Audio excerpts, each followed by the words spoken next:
আসসালামু আলাইকুম, শুভ সকাল। এটা হলো কুড়িগ্রাম জেলা ধল্লা নদী, বেগমগঞ্জ ইউনিয়ন, 2 নং ওয়ার্ড। এই যে আমার নদীর এলাকার অবস্থা, দরুদ্দ এলাকা।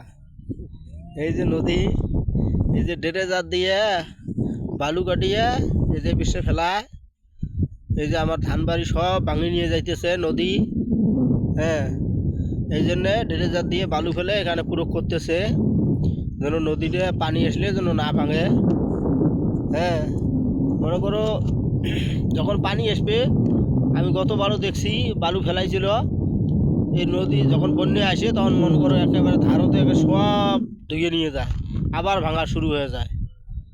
এখন আপাতত আটকে থুইছে, দেখি কি হয়, যদি কম ভাঙে এই জন্যে মনে করো ফেলাইছে ড্রেজার দিয়ে বালু। এই যে বাড়ি ঘর দুয়ার মানুষের সব ভাঙি নিয়ে যেতে, যে কাঁচারের উপরে বাড়ি, গরিব মানুষ নাই, জায়গা জমিন রাস্তার মধ্যে বাড়ি করি আছে, যদি তাও ভাঙে তা কোথায় যাবে। এখন এই জন্যে বালু ফেলে বস্তা টস্তা ফেলে দিতেছে যেন না ভাঙে। এই জন্য ওই যে পাইপ টাইপ সব সেট করা হচ্ছে। ওই দিক থেকে ওই যে উঁচু করছে, ওই দিক থেকে যে পুরোটাই এখানে যে এই সমান করে বালু ফেলাইবে। এখন ড্রেজার যে সরকারি ছুটিতে গেছে, এখনও মনে করো ছুটি শেষ হয় নাই, এখনও আসে নাই। আসবে মনে হয় শনিবারের দিন থেকে ড্রেজার চালু হবে।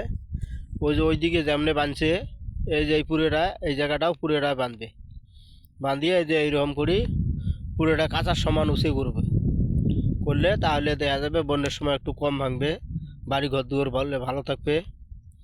তাই সবাই একটু আমার এই নদীর জন্য একটু দোয়া করেন, আমার জন্য দোয়া করেন, তাড়াতাড়ি বেশি বেশি করে একটু সাপোর্ট করেন।